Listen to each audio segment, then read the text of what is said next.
So let's talk Jews. Despite my conversion to Christianity, I remain a fan. Jews represent about 0.2% of the world's population. Not 2%, 0.2, about 13 million people, a little more than half the population of the city of Shanghai. Yet if you made a list of the 10 most influential people to have ever lived, approximately 11 of them would be Jews, including Moses, Jesus, St. Paul, Albert Einstein, and Sigmund Freud. Not to mention Karl Marx, more's the pity. You can't win them all. About 1/5 of Nobel Prizes have gone to Jews, more than that if you only count the science prizes. Jews have also made huge contributions in the realm of entertainment, business, and more, and they've accomplished all this while being the very model of the persecuted other, at least here in the West. Every victim on the left wing's favorite victim list can only aspire to being as hated, excluded, and oppressed as the Jews have been throughout Western history.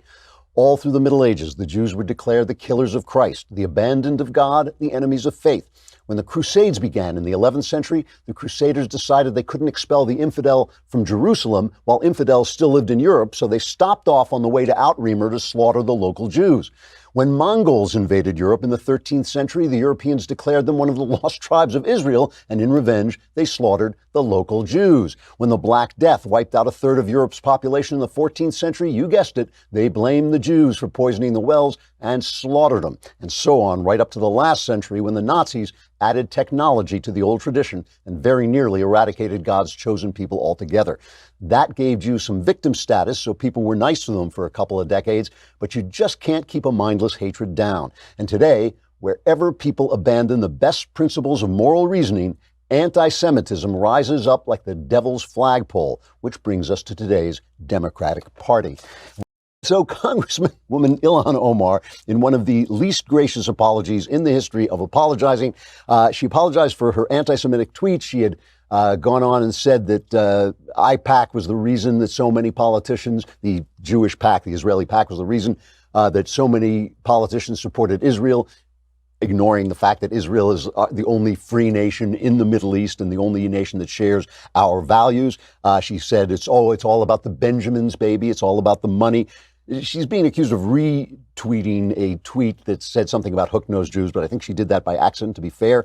But it's the old trope that Jewish money controls politics. It's the international conspiracy of Jews dealing out those shekels and controlling our politics. Now, and you know, I'm cautious about this all the time because I don't like it when the left uses this dog whistle garbage to twist anything any conservative says and make it sound racist. Oh, it's secretly a dog whistle. He wants border security. He wants the rule of law. That's secretly an anti-Hispanic dog whistle. You know, I hate when they do that. This woman, though, is the real deal. She is she's constantly calling on a boycott of Israel, which the purpose of which is to destroy Israel, essentially.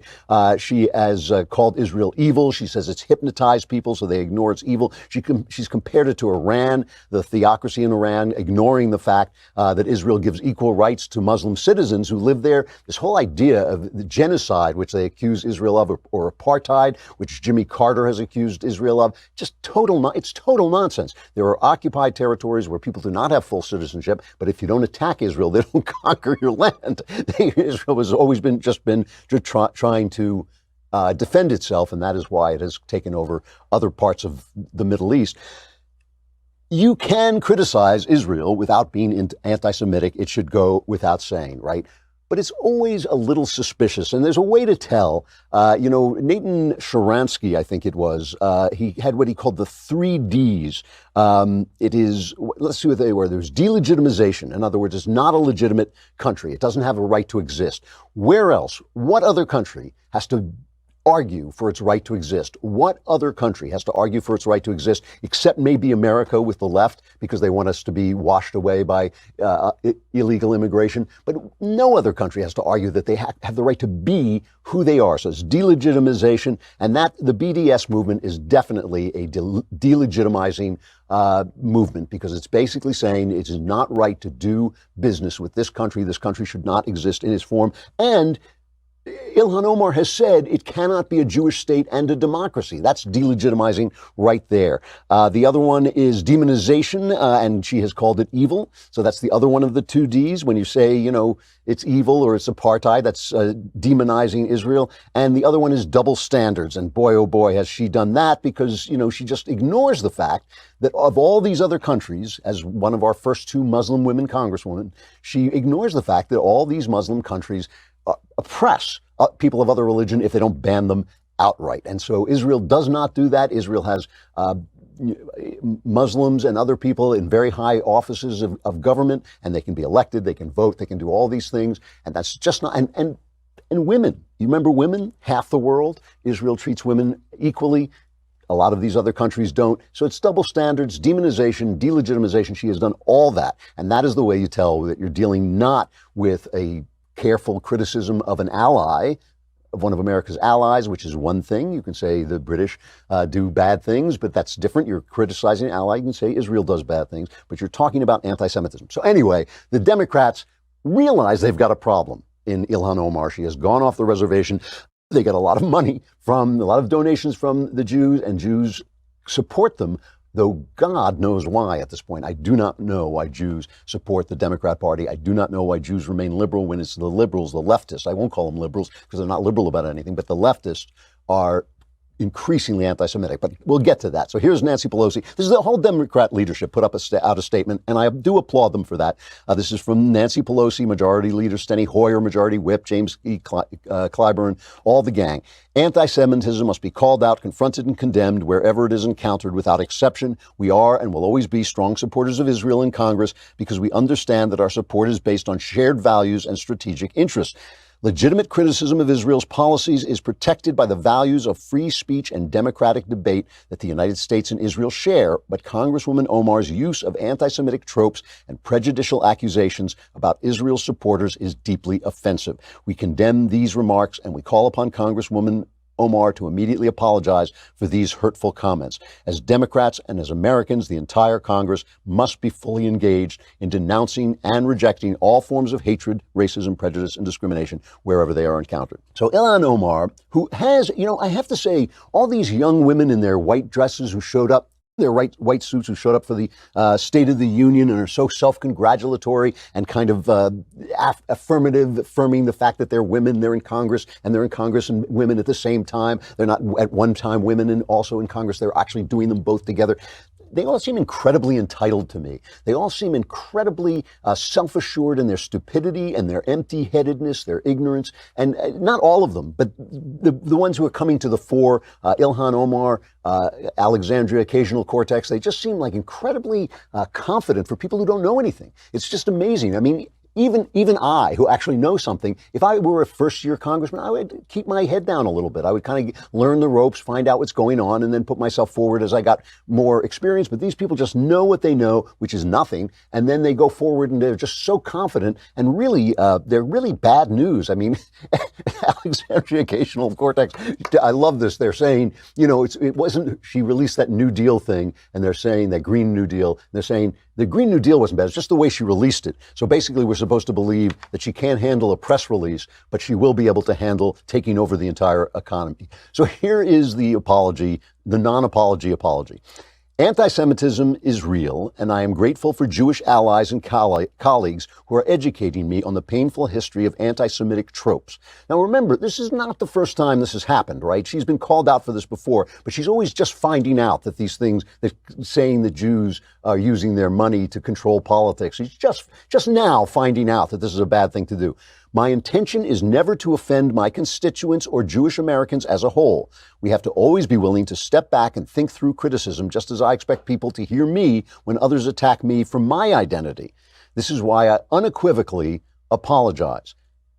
If it had stopped there, it might have been a little bit ill-natured, but still. But she goes on. At the same time, I reaffirm the problematic role of lobbyists in our politics, whether it be AIPAC, the NRA, or the fossil fuel industry. It's gone on too long, and we must be willing to address it. So in other words, I apologize for everything I said, and then I say it again. I said it's all about the Benjamins, baby. That's the only line she left out. It's all about the Benjamins. But by the way, lobbying is a guaranteed right in the Constitution. That is the right to redress government about your grievances. And it only is a problem. Lobbying is only a problem when it's lobbying about NRA, fuel, things that they don't like freedom and the Jews, basically. So they're complaining about lobbying. She goes back to complaining about lobbying. So the press now, of course, is going to give her a pass. And the thing that everybody keeps bringing up is Steve King. And Steve King said these things, and they said, Steve King claims that the New York Times basically rejiggered his comments by falsely punctuating them, so they sounded like he was saying something he wasn't saying, that he was saying that white supremacism wasn't offensive. It sounded like that's what he was saying from the interview, but he said that's not what he said, that they repunctuated it. He was not saying that. He was saying that Western culture, Western civilization was not offensive, and he has entirely renounced any notion of white supremacy. He was not, he didn't leave any space there. He actually renounced it, and he was stripped of all his committee posts. Nothing has happened to Omar Ilan. So the press and the left, but I repeat myself, are trying to draw a false equivalence. Here is CNN, what's his name? Peter King, is that his name? Anyway, this is CNN fronting for Ilhan Omar.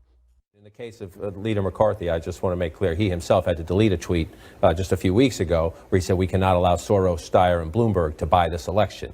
So as he now says this anti-Semitism on the Democratic side, he faced this himself not that long ago, so he should be careful how high he jumps up on the box. But to your point about the committee assignment or what sanctions would there be, Elliot Engel is the chairman of the committee. He just put out a statement that says anti-Semitism in any form is unacceptable, and it's shocking to hear a member of Congress invoke the anti-Semitic trope of Jewish money.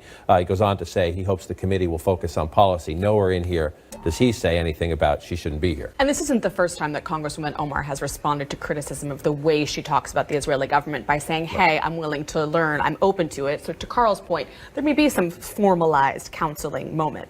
But it's clear that Republicans, even though, let's just also be clear, they took a long time to condemn Steve King the way that they did. Everybody knew for years. Several decades, I think. Several decades, yeah. It's clear that Republicans are going to keep harping on this. Oh, yes, Republicans pounce. They've been talking about this. The New York Times actually ran the headline today about AOC's New Green Deal. She messed up the release and Republicans pounced. Not she tried to take over American freedom. She just tried to destroy American freedom on the basis of a complete panic that they've already, a complete phony panic about the environment. But Republicans pounced. And, it's nonsense. I mean, Steve King, when he said what he said, even though he claimed it was taken out of context, he was severely punished by the Republican establishment right away. They jumped on him right away. They're saying, well, he was always like this, but that's because they hear everything as a dog whistle. Has nothing to do with the reality of what the guy is saying. Just take a look at Omar Ilan she's being chased by reporters and being interviewed about it. Take a look at it. If this looks like a person, A, who's sorry, or B, who's worried about any kind of real punishment other than this kind of finger wagging. Look at her. I'm pretty sure that was stated in my statement. Were you surprised by the criticism? Always surprised. Are you worried about losing committee assignments? Absolutely not. I mean, she's absolutely not worried about losing a committee assignment. Oh, I'm always surprised by criticism because she has, like AOC, she has this utter confidence born of ignorance and maybe nastiness as well. That's not a woman who looks sorry to me. That is not a woman who looks like she made a mistake. This is something she knows she's going to get away with this. Why? Because the Democrat Party is increasingly an anti-Israel and thereby, through that, an anti-Semitic party. Okay, 79%, almost 80% of Republicans sympathize more with Israel than the Palestinians, according to a Pew survey last year. Democrats, it's 27% for Israel and 25% for the Palestinians. I'm not sure what the rest of the people think.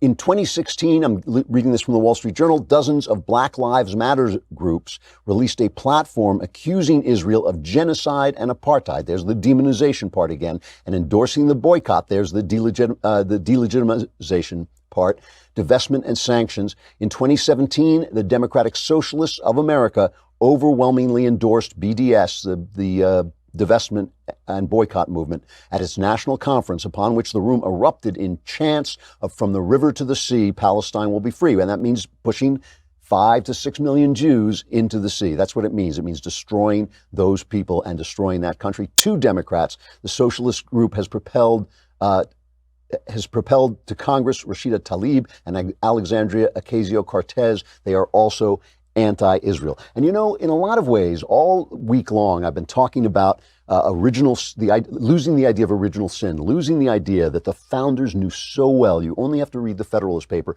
that people suck, that people are flawed, that people given power will misuse power. If you read the Federalist papers, every word virtually is trying to create this device in the Constitution that will keep people from doing what they naturally do, which is abuse each other, okay? That notion comes to us through an idea of God, which comes to us through Jesus, who comes to us through the Jews.